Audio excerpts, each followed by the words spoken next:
All right, everyone, I want to thank our sponsor today, Organifi. You know, we talk a lot on this podcast about healing and the healing journey. Well, an integral part of that are the foods and the drinks that we consume. I know you know this. If you're like me, you know the importance of eating healthy, but you don't always have the time or the willpower to cook with all the colors of the rainbow. Organifi's superfood blends make it easy and enjoyable to add more variety and nutrition to your day. These are delicious organic powders that you can add to water or milk, stir and drink. It literally takes 30 seconds. It is that simple. A couple weeks ago, I was right about to start a green juice fast, a kind of a short mini fast.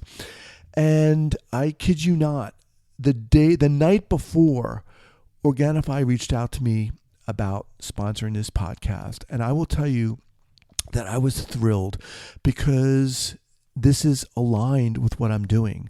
I'm familiar with Organifi. I've used them in the past before. I want to be able to bring to you quality products and things that are going to promote a healthy lifestyle. Organifi green juice is the one I use. It's the one I use every morning so that I know right away I'm starting the day on a healthy note. It's loaded with vitamins, loaded with minerals, and essential antioxidants. As a listener of the Trauma Therapist podcast, you can get 21% off any item by going to Organifi.com/trauma and use the code trauma. Once again, to get 21% off any item, go to Organifi, that's Organifi.com/trauma and use the code trauma. Trauma Therapist Podcast, episode 514.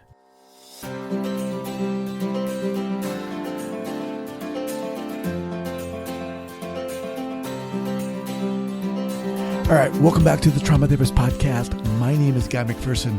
My mission is to raise the awareness of trauma and to support and inspire new trauma therapists just starting out on the trauma-informed journey. I do that with my membership community, Trauma Therapist 2.0, my online courses and workshops, and the Trauma Therapist newsletter. If you're a therapist of any kind and you work with individuals who've been impacted by trauma, I invite you to head on over to my website at thetraumatherapistproject.com. That's thetraumatherapistproject.com. All right, let's get started. All right, everyone, I want to thank our sponsor today, Organifi. You know, we talk a lot on this podcast about healing and the healing journey.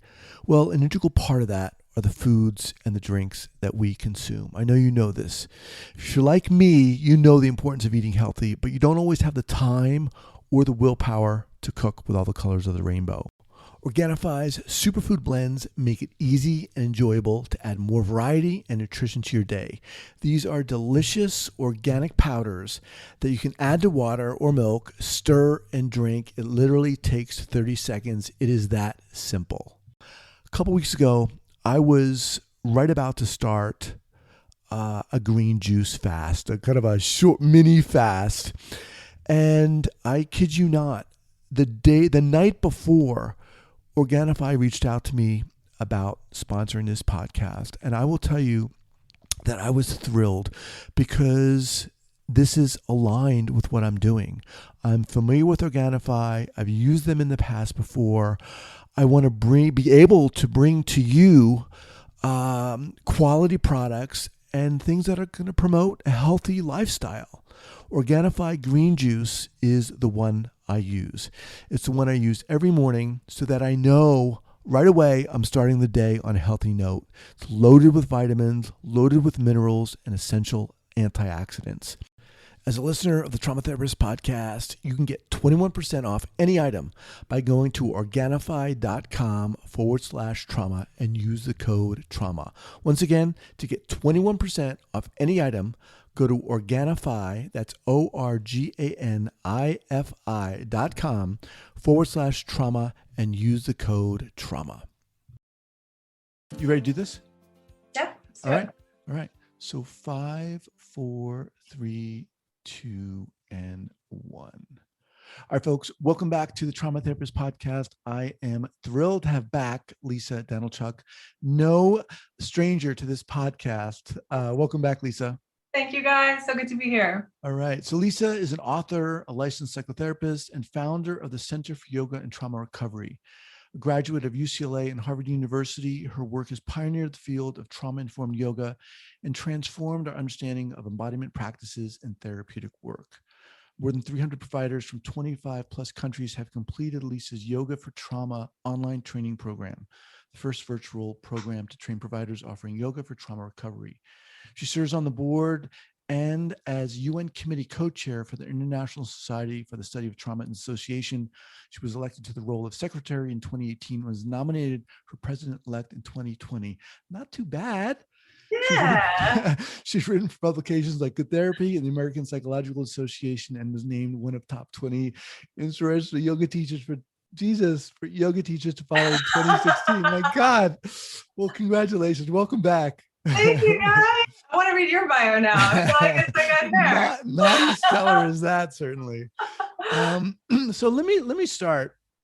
I posted something. I think it was on was it Instagram or something? I was outside with my family, and it seemed to resonate with you. Oh, yes, definitely. So let's start there. Yes. I think I got your message. It might have been an email or I saw it on Instagram, wherever. Who knows these days? Tracking things is challenging for all of us these days.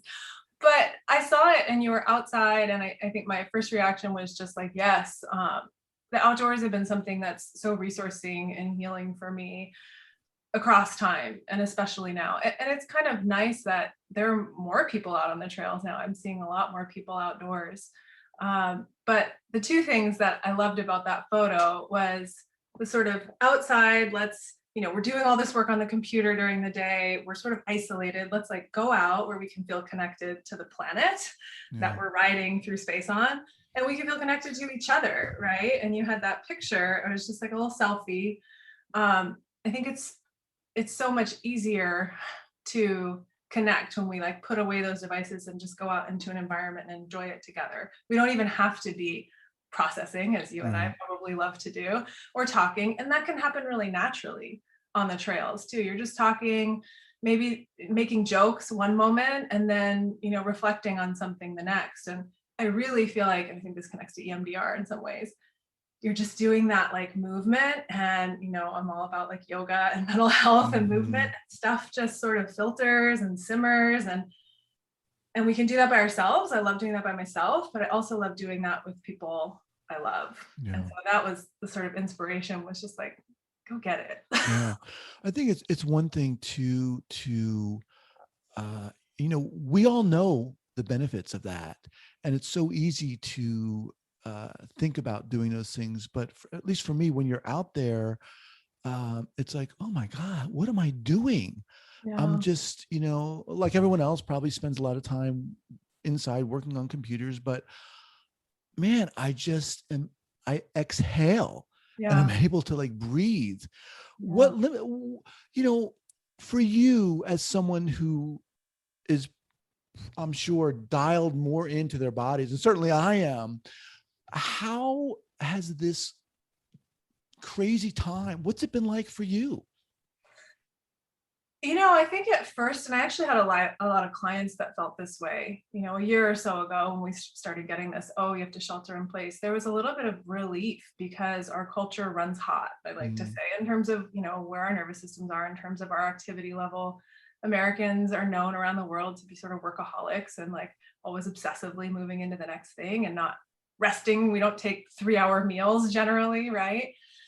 So for me, I was just okay, I can do that. That feels like a healthy boundary to just tell me to sit still. It's kind of like meditation. Hey, just sit down and be with yourself for a little while.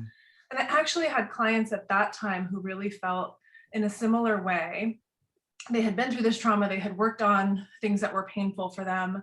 They had worked through a lot of those things. They had developed pretty clear, there's always an evolution here, but pretty clear and concrete resources for themselves.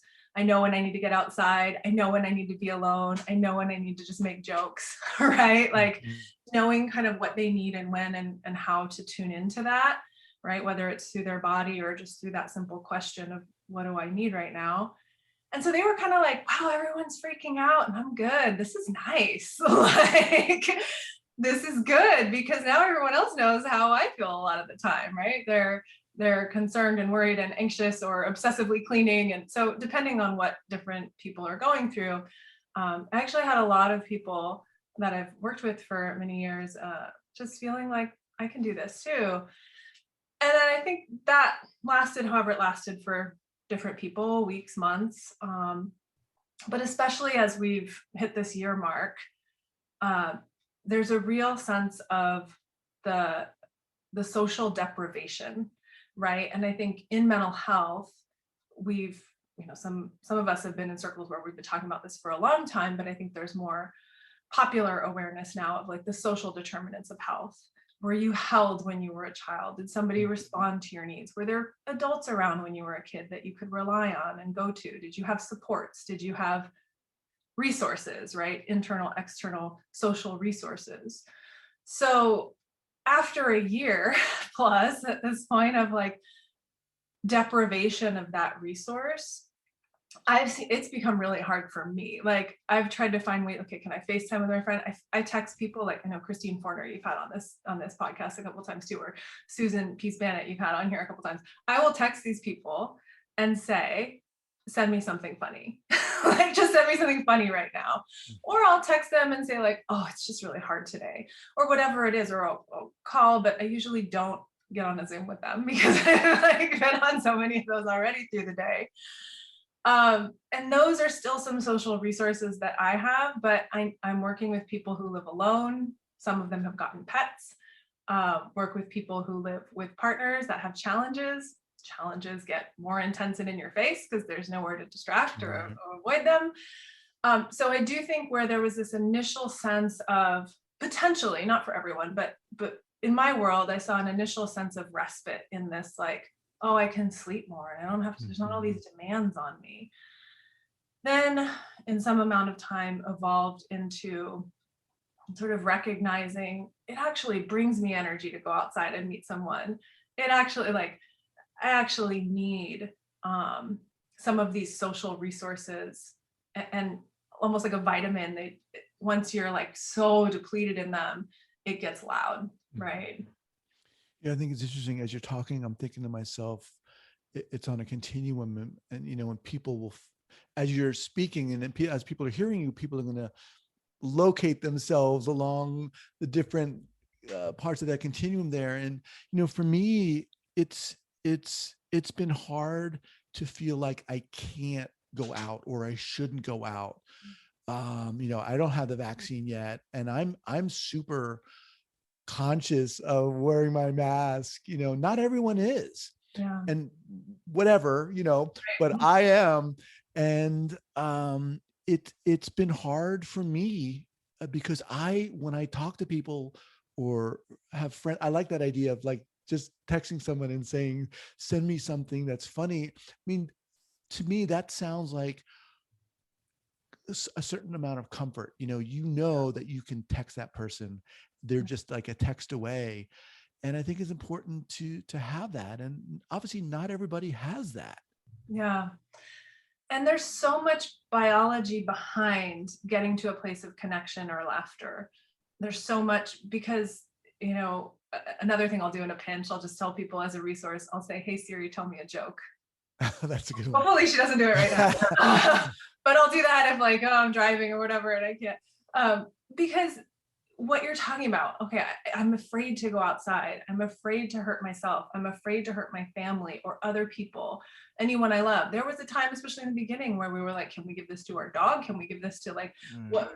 There's just this constant sense of threat, right? And we know from, all these conversations, many of your listeners have listened to many of your podcasts. They're familiar with things like the window of tolerance. They're familiar maybe with like the cascade model of like, when we talk about trauma, usually there's something that happens first that's like a threat to us, to our life, to our social connections, to our status or our emotional well-being. There's a threat. And right now, for over a year, there's been a very real physical threat, and we're seeing it take lives. And so from the moment you wake up, if you do walk out the door, right?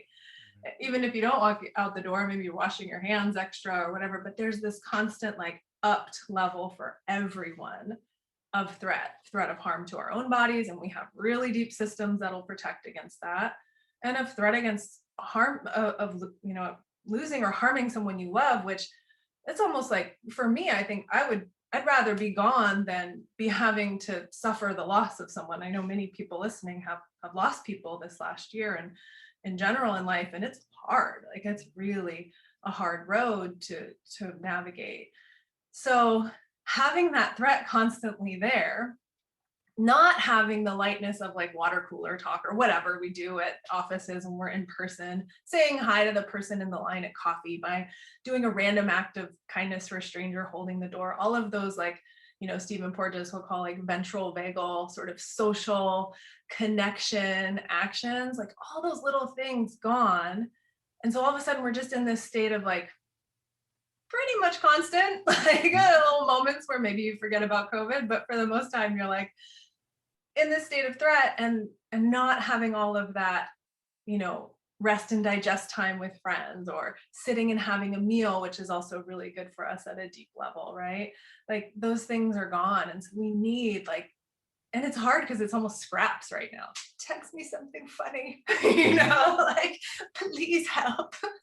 Like, but it does help. And you can at least feel the connection around, I saw some quote that popped up on my phone the other day that was like, at least we can be alone, it's the whole alone together thing, like being isolated, you can be connected in your isolation. Mm-hmm. And so I think in those moments, that's kind of what we're doing, is like, I feel like crap too. Oh, did you see this funny story or whatever, or meme? And it shifts your biology even, right? Just even a micro amount, enough for some of that tension that comes with the threat to shake off or to dissipate somewhat. So we're not so gripped in the face of fear. Yeah. I mean, I'm hearing you talk about really the importance, obviously, of connecting with people.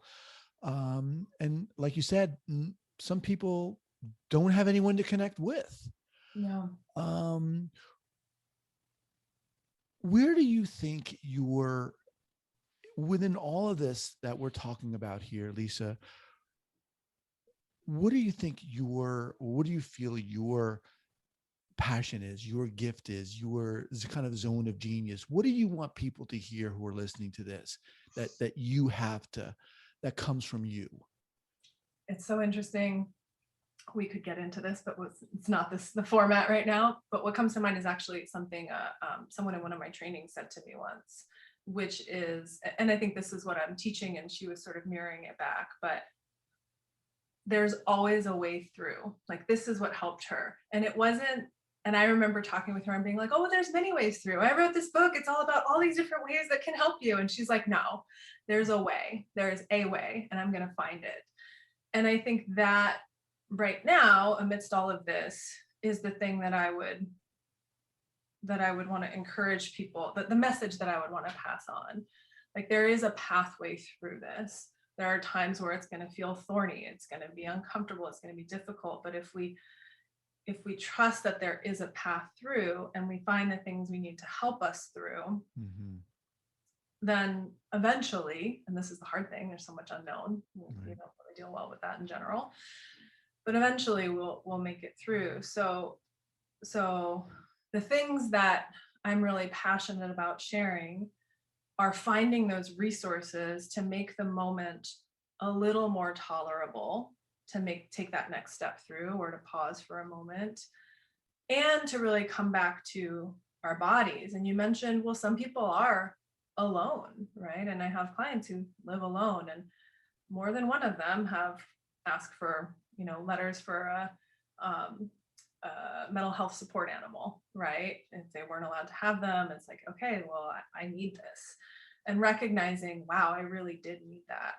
And so connection with animals, connection with nature, like we started talking about. And I think there's an element here of connection with ourselves. And this might be a hard one, particularly if someone's alone, feeling isolated, has a really complex trauma history. Like, being alone with yourself. And this is one of the reasons meditation and mindfulness are so good, and they're very popular now. And that's great. But it's also, we've talked about this before, a huge ask for someone who's been through a lot and has a lot of emotions, experiences going on internally. I'm reading this book right now. I think it's called Aftershocks, and it's all about how the woman uses like earthquakes and fault lines as this description of her internal world, right? It's like, tell that person who feels like there's earthquakes to sit still and be with themselves.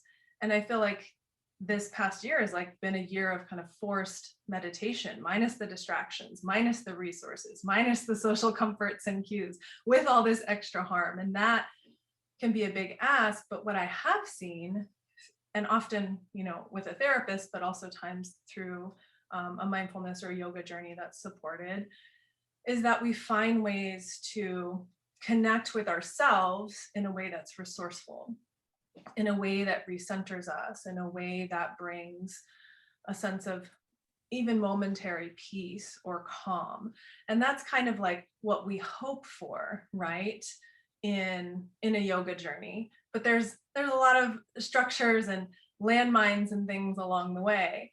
So if someone is alone, I would say, find something external first to go to. It might be a pet. I know the shelters have like cleared out long ago, but there's still dogs and cats and animals coming through. Find an animal, even if it's looking at online videos of animals, something you can connect with there. Find a tree or a plant or something that connects you to the earth. And if it's not too overwhelming, can you like place a hand on your heart? Can you feel a sense of love somewhere in your body, even if it's related to a positive memory, right? A kid you love to hold, or a bear that you had when you were little, or whatever. Can you find something that actually feels resourceful internally too? And these are big asks, but it's also pretty pressing times, right? Like, we've got to find it where we can. And I don't think everyone's going to be able to like, I'm place my hand on my heart and I feel so much love. But some of us are, and some of us, sometimes we can, and sometimes it's not quite there, but we can practice that, right? And we can use our own bodies as a resource, right? And use those other resources. Right.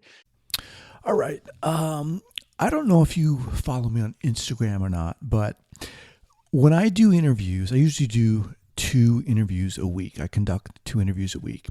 And usually I get so excited. I get so pumped up after these interviews because I get to talk to incredible people.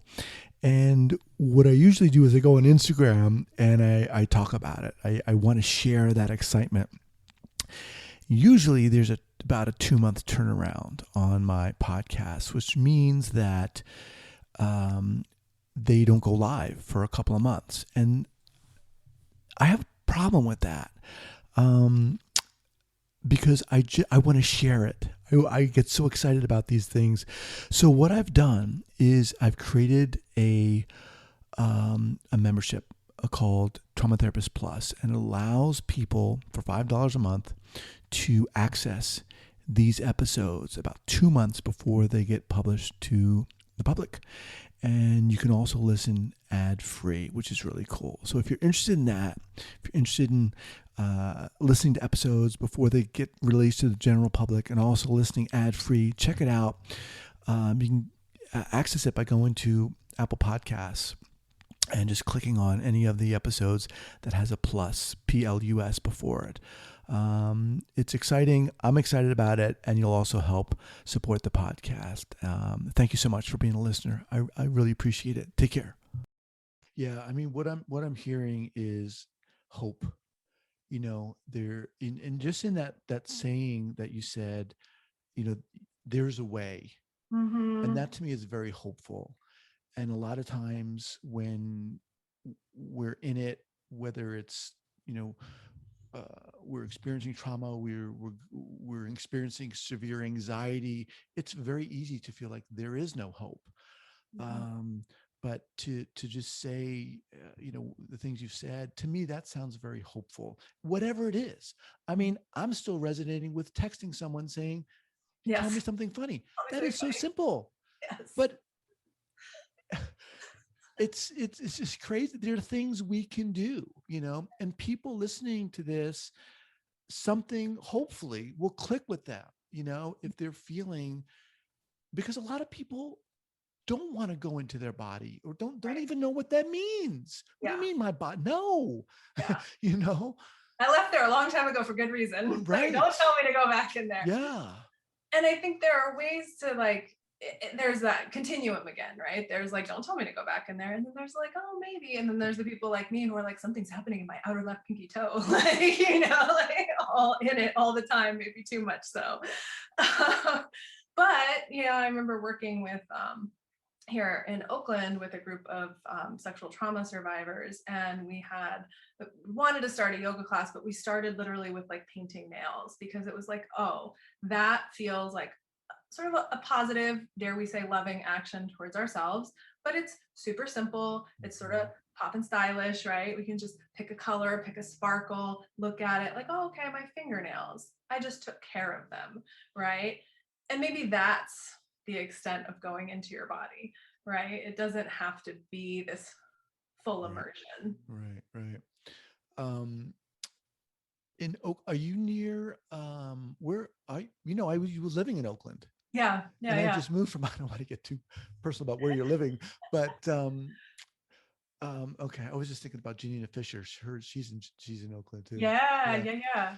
um for me, this whole thing has, one of the challenging things for me has been having moved. And when we moved from Oakland to Bend, Oregon, we didn't know anyone. And we thought, oh, we'd meet people through our kids' schools and stuff, but that did not happen. Yeah. And so, it's been a challenge for me, because I don't have that social outlet that I'm right in tune with what you're talking about. I'm absorbing everything you're saying. Yeah. And I think in those moments, like, I find so much value in just recognizing, like, this is a real thing. I think there's some sort of thoughts or rhetoric out there around like, oh, you're lonely. Oh, well, that's not, like, kind of like with mental health. Like, you can't see it. It's not real. It's like, no, it's very real in terms of how we feel when we have community and support and people around us, and how we feel when some of that goes away through loss or through moving or whatever it is. Like, these are basic social needs that we have. And, thankfully we do have technology that can connect us. We can text, we can get on the phone, we can FaceTime, whatever. Those connections are so valuable, right? So it could be something as simple as text me something funny, or hey Siri, tell me a joke. She's got some good ones, some really corny ones too. But finding those creative ways to maintain and reach for and ask for connection. Another thing I've heard a lot, I don't know if you experience this, but people are like, well, everyone's going through it, so I don't want to reach out. I don't want to be the one that's like, well, I don't feel good today, when someone else is maybe going through something more intense or whatever. We're all sort of struggling. But it kind of comes back to that, well, we can validate each other and sort of struggle together. And there's a seesaw sort of effect around different friends. Like, some people are having an okay day and some people aren't. So I think we can kind of patch things together. I do know, right, with schools not being open, like, you're not going to meet, you're not like walking to school, oh, hey, oh, you want to get a cup of coffee? Like, those things are just gone. And we have to sort of cope with that and find ways to maintain connection. And what you're talking about is even to seek new connection, right? Which is challenging. So how are you working currently? Are you seeing clients in person, virtually, or both, or what? I'm only seeing people virtually right now. I actually might start seeing some people in person soon. I just got the second vaccine. If other people get vaccinated, we're having conversations around that at this point, but I'm seeing people pretty much 100% virtually right now. And are you working in what context are you working with people? Just as therapists, as yoga, or? Mostly therapy, some yoga. I do work with a group of like yoga teachers and mental health professionals. So I feel like I'm doing a lot of support around vicarious trauma and burnout and Zoom fatigue. And how do I do yoga online when I'm in this little box? And Mm-hmm. one of the things I wanted to say that I thought of earlier too, in terms of these little tools, like just text a friend and tell them to send you something funny. I've seen in my work and in myself a little more value on like very in the moment things. So less like, oh, let's develop a practice for you to do every morning. For some people, there's this need for structure, and that fits and that works because, hey, I'm not going anywhere. I have more time. I'm not commuting. So I have an extra hour before work. Okay, well, we can do what we do. This is something you do pre-pandemic too. Design a practice for you in the morning, design a practice for you in the evening, a movement, a breathing practice that might involve music or dance or lying on the floor or using a Mm-hmm. structured yoga sequence or taking a class or whatever. I mean, there is sort of a little benefit in like the class can come to you. I've taken classes with some of my favorite teachers in this last year that I would have seen once a year otherwise. So there's that aspect of like the structured, let's build a new habit, let's build a practice. But there's also like really monitoring what we need second to second and using particularly breath, but also our choices, our actions to meet whatever that need is. So I'm thinking in particular about extending your inhale, extending your exhale. There's something, what's his name? Huberman out of Stanford. He talks about the physiological sigh where you inhale once and you inhale again and then you let it out through your mouth. Usually inhale twice through your nose, out through your mouth. So these are things that give us like a little reset. We do them unconsciously. You can start kind of noticing when you're using your breath. Like we do it all the time. Like, okay, I'm going to finish this project. Okay, what am I going to do next? Right. So we use these little resets, but we can start to notice, oh my God, I'm flagging. Oh, I'm on Zoom and I've been staring at the screen for so long. Like, okay, like, let me just, or, I'm really losing energy. Let me sort of hold my breath in for a while. And of course, there are like medical conditions, glaucoma, or if you're really anxious, you don't want to like be retaining your breath or focusing on your inhale excessively. So there's some education around this, but we can use even like, oh, that just feels good right now. I'm going to do a little, like, shake it out and do a little breath. I'm going to run down to the corner and back. Like rather than these big workouts, there's just like little bite of something that's going to help me in this moment. I've seen Yeah, that. I love that kind of creating a distinction between having these planned, structured things and then maybe using this time as a time to focus on in the present, be more aware of what's happening for us in the present. You mentioned a book that you wanted to offer. Let's talk a little bit about that.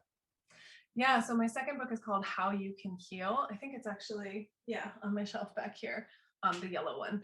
It's a strength-based guide for trauma recovery. And so rather than talking about this is what trauma is, these are the symptoms, and this is how it happens, why it happens, it's all ideas of like what that, I think of it like the shopping cart dance where you're going down and you're like picking things and putting them in your cart. Oh, I don't want that one. I do want this one. And it's actually sort of structured through in a yogic way through the chakras and through energy centers. But it's just resources. Each chapter is a different way to resource yourself.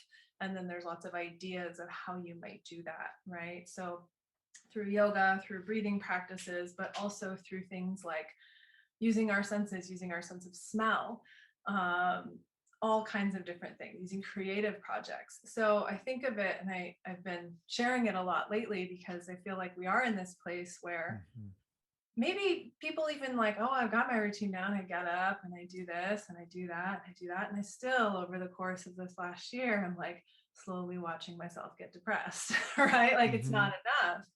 So it's like, well, let's think about some of these other resources. And we do talk about social resourcing in there and social connection. I know for some folks, like that's a tricky one because especially if we have sort of betrayal trauma and interpersonal trauma in our histories, which many of us do, like, well, how do we navigate that? How do we navigate that with this extra layer of separation? But I really want to encourage people, like it's the deprivation and it's it's what we need. It's like a vitamin, right? So lots of ideas in the book just going through. And so I think of it as something where people can go read through it, flip through it, find an idea and just try it, right? And then add it to the bag. Trauma survivors, therapists, anyone who's experienced trauma? Yeah, I mean, anyone who's experienced life, like anyone who's alive today at this point, I think could get something out of it. But I have had a lot of trauma therapists read it and really appreciate the reframe. And I know we've talked about this too, around really focusing on the narrative or focusing on the experience of trauma versus just like noticing what's happening right now in your emotions, your body, and finding something that helps it, right? And so, you know, in sort of normal times that might, or even now, that might be, I need to be alone, I need to be with people. It really helps. I know people who've interrupted dissociative states with smelling garlic, right? Like you just gotta find the thing. And so it's a lot of different ideas around how can you resource yourself in the moment rather than processing. Like that's another thing, best to do with another person in general, but some of it's also private and we can do it alone or through movement. But this one's just more about how do we boost ourselves up, which I think is what we all need right now. It's just been rough. Yeah, it has been rough. And it's crazy that we're having, this discussion we're having is kind of secondary to the craziness of the pandemic, the virus, what's going on. Yeah. There's all these this mental health situation that people are dealing with. And it's real. It is so real. Very real. And I would say if I had to generalize, there's always exceptions, there's always opposites, but that it feels like what I just described, like a little losing energy, getting a little more down, a little more depressed, a little more, people kind of wanted, 2020, what a crazy year. Let's put that behind us. And now, right. I still haven't seen this person. I still haven't hugged this person, or my child still hasn't hugged their grandma or whatever. Like those things I think do become more heavy over time, and the uncertainty of it we've talked about many times, right? But that's the trend I've seen the most. And, it's easy to think about in normal times, like what excites me? Well, but a lot of those things are just so off the table. Right. So we are increasingly being asked to sort of be creative in that, like finding that one little thing. It doesn't have to be the whole solution. It's not going to resolve everything, but like, what's the thing today that feels like it brings a little relief? If we can get there, like a little excitement for even like someone like you, it's like maybe there's someone you went to elementary or middle school with that you haven't talked to forever, and they like send you a message, or right, and you go, oh my God, that really impacted me. I'm going to talk to them more. I'm going to send them something funny, right? Or whatever it is. Like it could be a connection that's like feels really far away, that then becomes closer, right? So it's like it doesn't have to be, I found my whole community in Bend, Oregon now. It might just be like, I sent a funny meme to that friend from high school or something, and we had a little laugh. I know I've seen for myself in the moments where I've had a deeper connection, like had a conversation with someone, I just feel, or if I've seen someone in person, oh my God, like I've woken up the next morning like, woo, like, oh my God, like I feel like I just took drugs, like, it's amazing, but it is, right? And I'm not gonna purport to know all of the like endorphins, or I know serotonin is with more extreme personal interaction, but like there's something happening there, right, on a physiological level. And we can go back to sort of the polyvagal theory and Porges's model of like just ventral vagal connection, right? Sympathetic play, something that's like different than right. Yeah, I mean, you exude this hopefulness, and a lot of what you're talking about is like just one step, try something, see what works. It doesn't have to be this master plan of how we're going to get our lives together by 5 p.m., but what's working right now and paying attention to what could be working right now. And again, for me, that's very hopeful, and I think, I don't know, I think people are going to find a lot of possibilities in what you had to say today. I hope so. And it is funny that it always comes back to what about Bob? Baby steps. It always Right. baby steps. So yeah, I do try to find funny movies too to watch and, try to. But it's hard. Like when you're in a crisis or a pandemic like we are now, it's hard to think about, Yeah. okay, baby steps, like what's right in front of me. It's almost, we feel the need to figure it all out and have it all figured out because then we'll be okay. Right. Well, all right. So we'll have a link up for the book Yeah. at the traumatherapistpodcast.com and your show notes page. And awesome. Lisa, it's great. I love having you on here. And I feel good when I talk to you. Yay. Sincerely. I do. Likewise. Yeah. I appreciate it. Likewise. We'll make it through somehow. Somehow, some way. All right. Thanks so much for joining me today.